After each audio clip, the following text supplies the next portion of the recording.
raw ang magandang investment. Ang value o halaga kasi nito, lumipas man ang panahon, hindi nawawalan ng kinang, tumataas pa nga. Ginto! Kaya naman ang dating OFW sa Saudi Arabia na si CJ 6.3 grams. naingganyong magtinda nito. Simula ako ng business, 1 year, online seller. Ngayon ako dito, 48,195 pesos. Lahat po ng gold ko ay 18 karat Saudi gold. Maganda ang flow, dumami agad ang mga nagtitiwala. Yours naman, 177,100 pesos. After 10 months, nakapagpatayo ako ng physical store. Let me introduce to you the Shakran Gold Jewel ko. Pero 11 araw bago ang first anniversary ng kanyang shop, ang jewelry store ni CJ, pinasok ng mga magnanakaw. Pagpasok namin, wala na yung vault sa store ko. Nagulat sila na nandun sa grocery area. Nakabuyang-yang, nakabukas, wasak-wasak. Nakuha lahat ng laman ng vault. 37.6 million worth of jewelry items. At ang mga kawatan, parang anay na gumapang para lang makapagnakaw. Binutas ang pader ng supermarket. Makapasok lang sa loob ng shop. Sa butas po talaga, may marka po ng drill eh. Kung may power tools po na ginamit, less than arm, kayang-kaya po mabutas yun. Butas na yun, kasya yung isang tao na may kapayatan. Ang panloloob sa pool sa CCTV. Organized, well-planned, possible po talagang ito ay heist.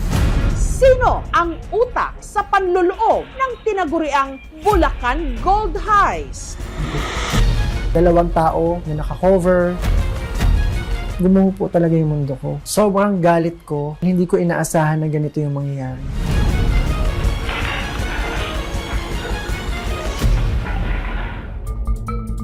Ang jewelry store ni CJ nasa loob ng isang supermarket sa Malolos, Bulacan. Lahat ng anggulo doon may CCTV kami. May motion detection alarm. Kaya naggulat daw siya madaling araw nitong February 3 nang may na-detect na kahina-hinalang kilos sa tindahan. May nag-notify sa cellphone ko. Mag-aalas 2:30 ng madaling araw, makikita ang dalawang lalaking ito na pilit na sinisira ang estante ng tindahan.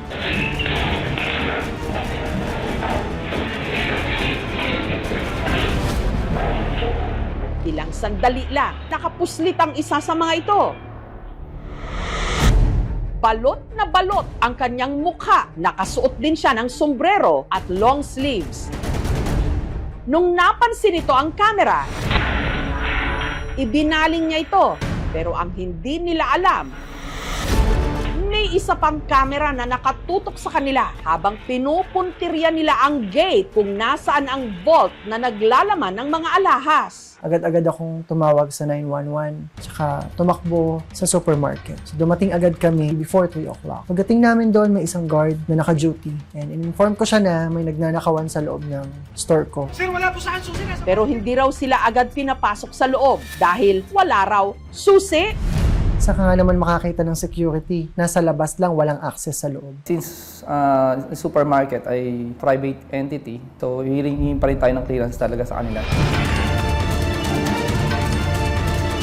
Pagpasok namin, wala na yung vault sa store ko. So hinanap ng mga polis sa paligid ng store yung vault.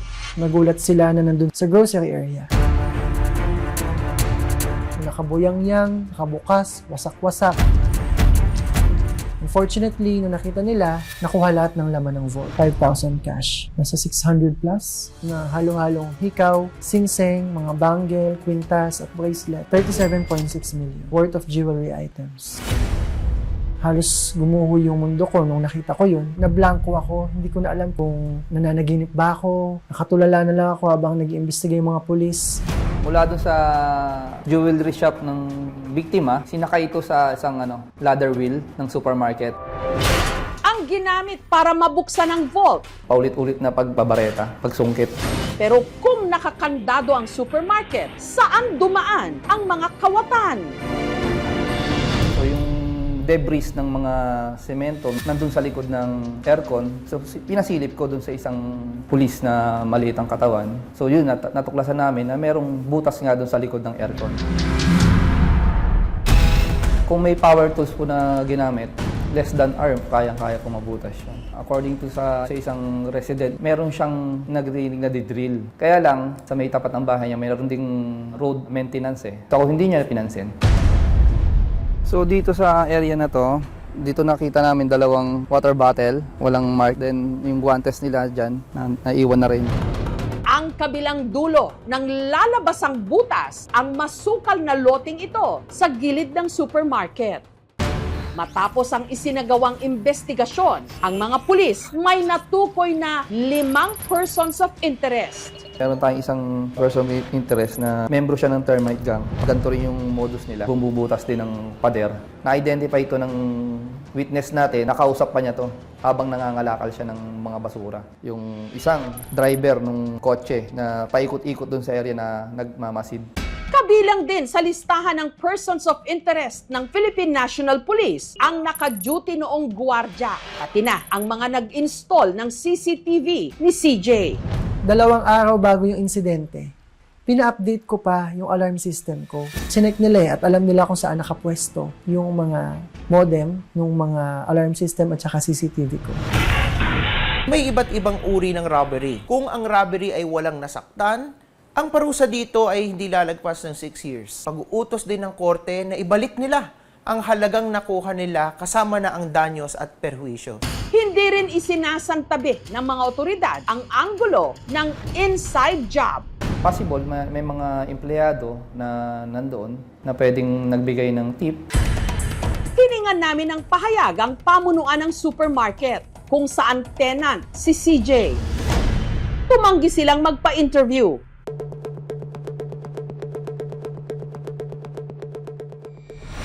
Hinanap din ng aming team ang nag-install ng CCTV sa tindahan ni CJ.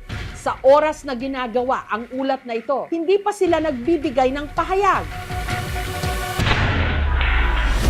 Nito lang nakaraang taon, may napaulat din na mga nakawan sa iba pang mga tindahan ng alahas sa bansa.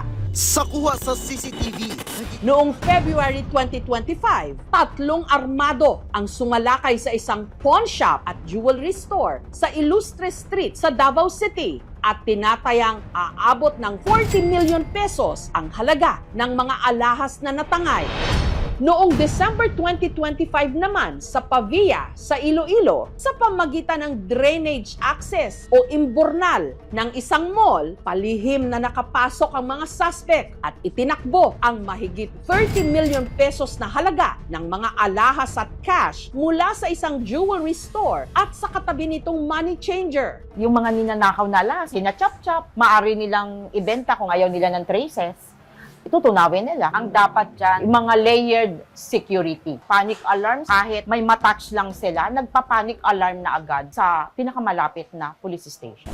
Samantala, ang butas sa pader ng supermarket, nakasimento na ngayon, habang ang tindahan ni CJ, tigil operasyon muna.